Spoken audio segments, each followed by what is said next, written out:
And thanks for listening to another edition of Speak Your Piece on Valentine's Day. I'm Mac Watson. My guest in studio has written a book called The Call of the Last Frontier, the true story of a woman's 20-year Alaska adventure. Her name is Melissa Cook. Melissa, thanks for joining me today in studio. We appreciate it. Thank you so much for having me. First, I have to tell you, the book is fantastic. It is a humorous but also bare bones look at how you lived in Alaska, how you lived in Unalaska for 20 some years, for 20 years before moving back to Wyoming. Why move to Alaska? What started the journey to begin with? Well, we needed a job, and if we were going to make a move, we were going to make a big move. They had a great retirement in Alaska at the time, and we were tempted. Oh, so it was basically money that motivated you. Yes. That you were going to work in Alaska for 20 years and then retire from the school teaching industry, if you will. School teachers, you and your husband were both teachers. Yes. Alaska had the best opportunity, I guess, for retirement? At the time in the United States, it was a 20-year retirement.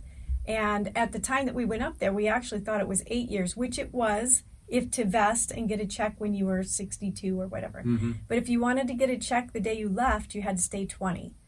So we stayed 20. So you stayed 20 years. You moved from Wyoming? We moved from Wyoming, the Bighorn Basin. We lived in Burlington at the time, and we moved up to Nelson Lagoon, Alaska. So we went to the job fair first and found that they had 50 jobs and 1,000 applicants. We were overwhelmed. Jeez. Yes, that was intense. Yeah, that had to be intense. So you're there with 1,000 other people, but for 50 spots. Mm-hmm. And in the book, you actually explain how it just happened that you two did get a job. But explain where you wound up. Where did you wind up actually teaching? We needed 2 jobs. We needed 2 of those 50 jobs to be in the same town, and the towns were so far apart that you couldn't, it's not like here where you could have one working in one town and one working in another. We had to be in the same town. So we ended up in Nelson Lagoon, which was a little tiny Aleut village on the Bering Sea, and they really only needed 1 teacher, but in order for a teacher to survive out there for the full year, they needed to hire 2, and they knew that. They had 9 children. So we had 3, so that brought it up to 12. We had 12 kids in our school those first 2 years. Wow. And they had gone through 4 teachers the year before to get through 1 school year. And even the 2 that were remaining at the end wouldn't stay. So you decide to take this job, not knowing where this place is, not really knowing how to live there. What are the people like? Why do people live there if it's so uninhabitable? It used to be a fishing community that they went to in the summertime. And then in 1960, they decided to stay, and they built their homes there, and that's where they were. And they were actually very kind people. When you look at Bush, Alaska, you can go into some pretty rough communities. This was not one of them. So we were very fortunate. You do bring out in the book, though, that there are people who there was a lot of alcohol. Yes. There was a lot of drug use. There was a lot of alcohol. There was a lot of depression. Yes. One particular part of the book, a man grabbed you and said, "When are we going to share your women?" kind of thing with you. In the post office. In the post office of all places. Right. There must have been 10 other people in there. Yeah. Mm-hmm. And you stood up to him. I did. Now you say that still 20 years later, surprised that you stood up to him. Right. Well, he grabbed me from behind and pulled me off my feet, so I wasn't even standing on my own 2 feet anymore, and he swung me around and told me that the Aleut culture was to share their women, which he's right. That is the Aleut culture of the past. That in their past history, if you had a visitor come along, you let your woman sleep with those people to keep them comfortable. And so that's what he was referring to, their culture. But that's not their culture today that I know of. And so when he pulled me back on his heels, he was a fisherman. He's pretty tough. Yeah. You cannot break free of a fisherman's grip if he doesn't want you to. Right. And the rest of them laughed. They thought it was funny. So by the time I got to a point where I was able to squirm and get loose, I turned around real close and put my finger in his face and told him that my 44 and I say differently. about his idea of sharing women. Okay. Everybody in the room took one step back, silence. Everybody looked at my hands because they didn't know if I had one. I had a big raincoat on. They didn't know. Oh, they didn't see the 44 if you had No, one on you or they not? didn't know if I had one on me or not. Yeah. So that's why everybody took a step back. Yeah. And I put my hand out for my mail, and the mail lady put it in my hand, and I stormed out. When that door shut, all my courage went out the bottom of my toes. It just all drained. I didn't go get the mail by myself at night again, ever. Oh, really? No. Yeah, I don't blame you. No. I don't blame you. Melissa Cook is their guest on Speak Your Piece. She's got a book, The Call of the Last Frontier, a true story of a woman's 20-year Alaska adventure. I just can't imagine living in a place like you lived. What was it called again? Nelson Lagoon was the first Nelson place. Lagoon. Mm-hmm. Nelson Lagoon is so remote, and the weather is just so bad that I can't imagine you staying there for a long time. How long did you live there? We were there 2 years, and when I went in, I had to go into Anchorage for a medical appointment in April. I have MS, and I was having symptoms. We didn't quite know what was going on. So I went in, and I stayed a couple hours with a family in town and visited. They were holding our bronco for us in their yard, and I heard a jet fly over, but I didn't know it was a jet. They were in line with the airport, so I was very excited, and I jumped up and I said, "You have wind like we do in the Aleutians." And I ran to the windows and I threw open their drapes, which were closed, to see their trees in the wind, because I wanted to see what trees look like in the wind, because the Aleutians have no trees. Have no trees, right. The closest trees are 160 miles from Nelson Lagoon. So the trees were standing still, and I turned and I looked back confused, and those people's mouths were just hanging open. Oh, yeah. "That's what the wind sounds like out there," they said. Yes, it sounds just like an airliner going over your house. Wow. And some of those, I mean, are hurricane strength winds. Yes. That you have to deal with day in and day out for some periods of time, right? Right. That's why they cable the buildings to the ground. So you find yourself out there. Do you enjoy, I hate to say this, do you enjoy teaching? I love teaching. Or is it so consuming that teaching becomes a secondary thing? I mean, how did you focus on the students? Well, when you show up to work, you go to work. Okay. My book, the way I wrote my book, the teaching is a secondary thing. In fact, one of the comments that I recently received on my Amazon reviews said that it's not a book about teaching. There's some information about teaching in there, as much as you would put anybody else's career in there. It was more about what it was like to live there, Yeah. and how to survive there. That's Right. what the book is about. Time now is 9:16, Mac in the morning on KODI. Speak Your Piece is happening right now with my guest, Melissa Cook. The Call of the Last Frontier is the book. We're going to get into the book a little bit more. I've got to ask you, Melissa, you are up in Unalaska. And why do they call it Unalaska, by the way? Why isn't it called Alaska? What is the Unalaska part? I'm not sure, but Unalaska is where we flew into Okay. for sports. So I was actually in Nelson Lagoon. Okay, which is considered the Aleutians part Yes. of Alaska. Right. You have got to laugh at people here in Wyoming who get nervous around 6-7 inches of snow. You must think that we're real wimps, here now living in Wyoming. That what you dealt with was the snow and the ice and the wind. I mean, that it's just an amazing amount of weather you had to deal with. Well, most people think of snow and ice when they think of Alaska. Yeah. But Alaska's the size of the United States. It really is. If you lay the state over the United States, you'll see, and that's why I put a picture of that in the front of my book so people can see. And the weather is as different as Florida to North Dakota to Arizona. Is it really? Yes, in Anchorage, it would be like being in Kansas City. So we lived in Florida and Arizona. Nelson Lagoon would have been in the Arizona part, and Florida would have been the Tongass National Forest, which is where we lived for 18 years. Okay. So we didn't have the snow and ice that you're thinking of. We did have some snow and ice in the Aleutians.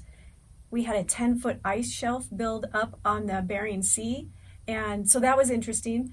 But we had more wind in the Aleutians. That was the big thing for us, was wind. The snow and ice, that's Anchorage and north and the western side of the state. Lots and lots and lots of snow there. For the Aleutians, it's wind.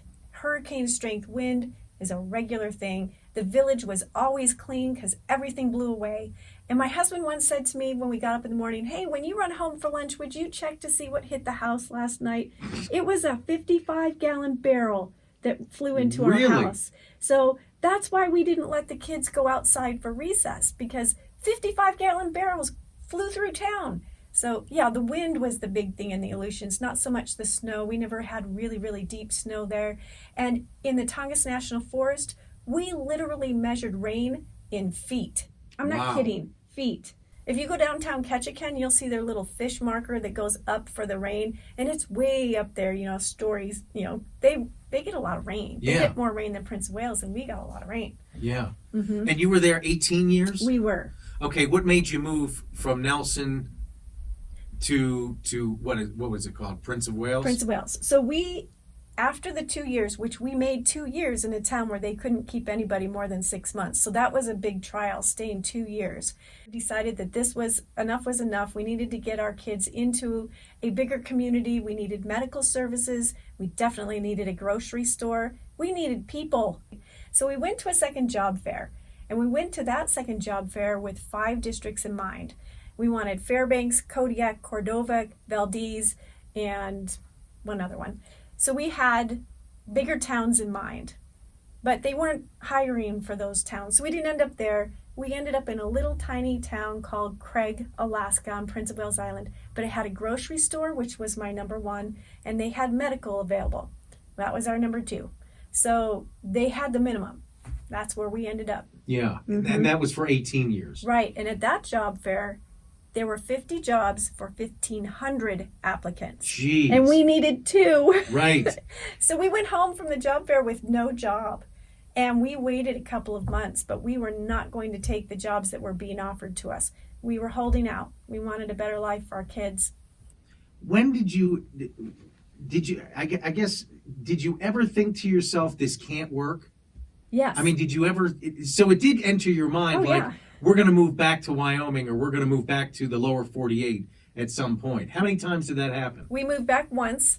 We spent 1 year in Craig, and then we moved to Ohio. We were offered jobs that we did not apply for. We had technology skills, which were hard to find in the 90s. And so we were offered tech jobs as coordinators down in Ohio. And so we ended up training Alaska teachers that came down for a program in which they were immersed in technology in Ohio for 6 months at a time. And then we followed them back home to Alaska and had their help in finding a job back into the retirement that we wanted to be in. That's amazing. Yeah. It's 9:22. Speak Your Piece continues. More with my guest, Melissa L. Cook. She's written a book called The Call of the Last Frontier.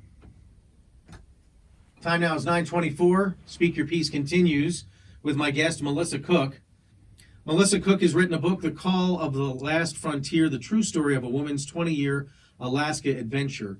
Where can people get the book? Where is it available in town, or do you go online? Well, it is available online, but it's available on Amazon. But I encourage people to support our local stores. So the Thistle in Cody, as well as the Buffalo Bill Museum and the Cody Hair Styling Salon, are carrying the book here in Cody. The Level Drug in Level, the Crazy Woman Store in Grable, and the Wee Market in Meeteetse. Okay, so that's where you can buy the book, or you can go to Amazon. But like you said, support local if you can. Absolutely. Yes. So what were the kids like? When you're talking about kids and learning, do all kids learn the same? Did you have to, modify or change the way you taught when you were teaching in Alaska to help the kids, or what did you find? Well, I think all kids are pretty much the same. The kids in Alaska had different things that they were exposed to. Kids here in the city had more things, more music, movies, ability to get together and go skating, choose your friends. In Bush, Alaska, you don't get to choose your friends. You have one other person maybe that's close to your age group. My son, even when we were in a bigger town, was the only 8th grader in the whole school. Wow. And so when you have that happen, and that was the biggest town, the biggest school in our school district, and he was the only 8th grader. So his friends ranged from 4th grade to 12th grade, and those friendships have lasted a lifetime. So now he's in his 30s. He's still friends with that 4th grader and with that senior. Really? Yes. Yes. How did the kids adjust? I mean, they were born here in the lower 48, right? Our threes were, yes. Yeah, the three of your kids were born here in Wyoming, I assume. Yes. How did they adjust to Alaska? What did they see? Did they see the positive in it? Did they say it's not like Wyoming, I want to move back? How did they react to it? Our oldest son cried when we crossed into the Alaska state from the Yukon Territory. And he kept his clock set to Wyoming time for 11 years. Wow. Until he came home. He went to school in Powell at Northwest Community College. Our other two sons, we told all of our kids, if you go to Northwest College in Powell, we will pay for your schooling, because we wanted them to come here and form relationships that were going to last into their adulthood. And so we sent all of our kids home for college. Our son, who is our middle son, he moved back to Alaska when he finished school immediately. And his wife was from there. He brought her with him. The youngest son actually met somebody here, and that was the anchor that kept him here, which was our goal, was to get our kids here in Wyoming. Yes, we wanted our kids to find somebody and be anchored to Wyoming, not Alaska. But he loved Alaska, so he followed us back to Alaska when he finished his degree, and he stayed 5 years. But then we retired, and he followed us home back to Wyoming. So why move back? What's the reason of moving back? If you're there for 20 years, you've got roots in the community, you've got people who know you know how the town operates, you know everybody in town. Why pick up and move again? Well, my book has a goosebump ending if you listen to Larry Kaniut. And Larry Kaniut is an author who sold millions of books called The Alaska Bear Tales. And the reason it's a goosebump ending is because it was not an easy decision to come back. My husband wanted to come back. It was always going to be a 20-year commitment. 20-year commitment. We knew that going in. We told our kids that. We told them when we sent them to Powell, we're leaving on year 20. You need to go to Powell and make your life there. And when that time came up, I started in the last year or two seeing all the people that I had invested in. My students, my coworkers, the community members that had been part of my classroom or my teaching, and I didn't want to leave them. And that was hard. Yeah. But my mother-in-law was in Burlington, and she was alone, and my mom was in Tucson, and she was alone. And fortunately, we did come back at year 20 because neither one of them lived longer than 2 years. Really? My mom made it a year, and his mom made it 2, and our dads were already gone. So if we hadn't come back right then, we would have missed them too. Wow. Yes. Speak Your Piece continues now with my guest, Melissa L. Cook. She has written a book, The Call of the Last Frontier, the true story of a woman's 20-year Alaska adventure. Talk to me about having MS, and talk to me about having MS and living in such an isolated part of the world. What was that like for you? Not only the discovery that you had MS, but then living with it. Well, back in the 1990s, I didn't know what MS was. When I was 15, they did a workup for me to see if I had MS because I was having symptoms. And so now they will tell you I started my MS journey at 15, diagnosis, but I really wasn't diagnosed until I was 28, living out in the Aleutians.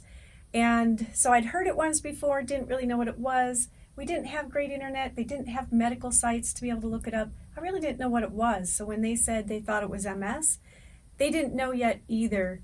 And so I just brushed it under the rug and decided it was a pinched nerve or something like that that was causing my fingertip to be numb and then, or tingly, and then my arm went numb and then it started to burn. So I started having a number of symptoms after I was hit by a student, which is high stress. So if you have high stress, then that brings on MS symptoms.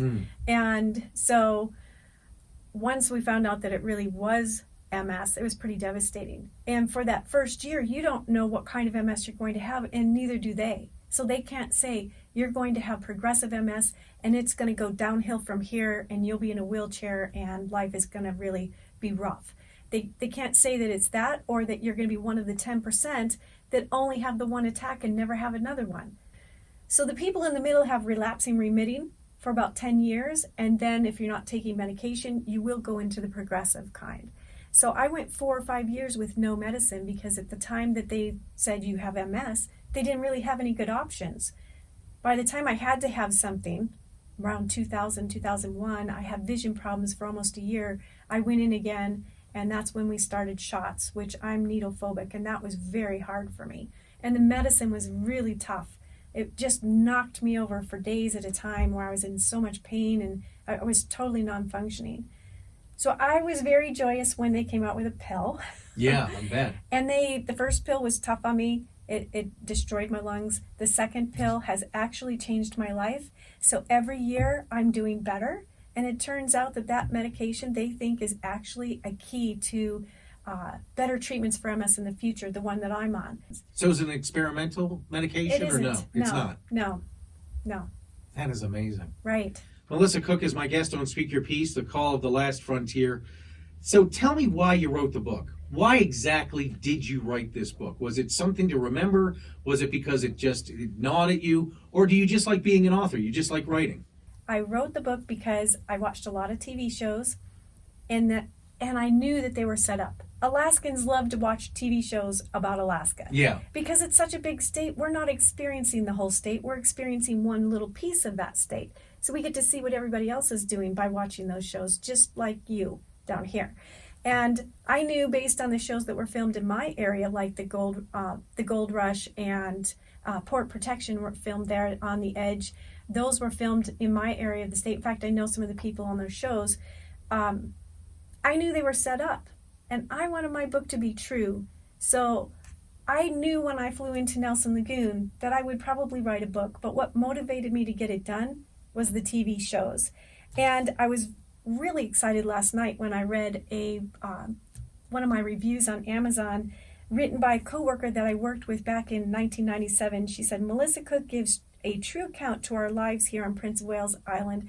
And I jumped for joy that somebody who lived there, she expanded quite a bit on it. There was a whole long paragraph, but that was the sentence that made me jump for joy, because that's what my goal was, is to write a true account of what the history was around me at the time and what the experience is there.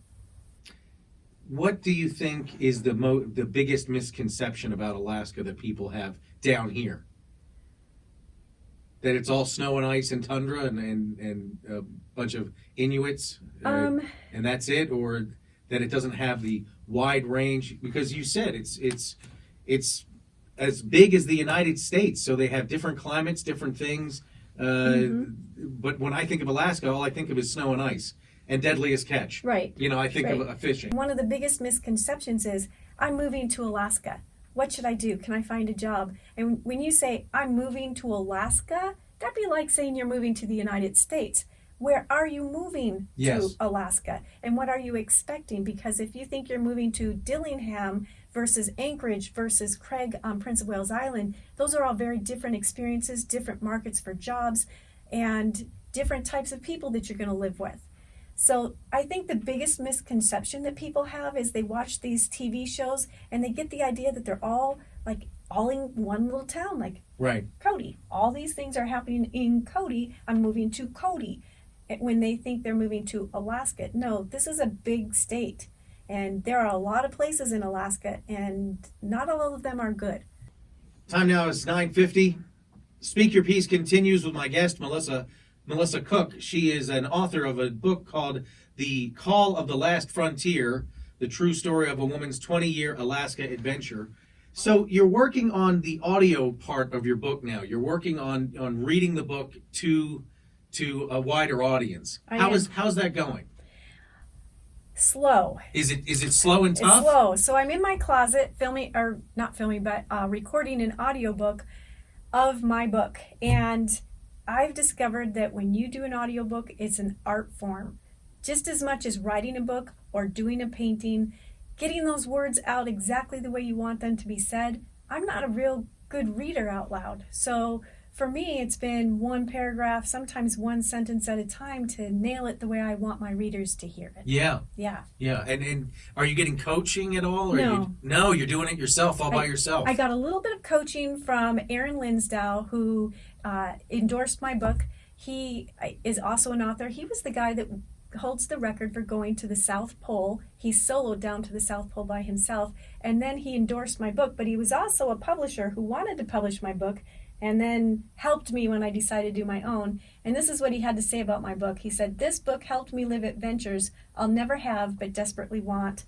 And so I'm trying to bring with my audiobook the same adventure that people feel when they read my book For example, I have somebody who said, I was scared, excited, happy, and sad right beside her. So I'm trying to bring that same feeling in the audiobook that people get from the written book.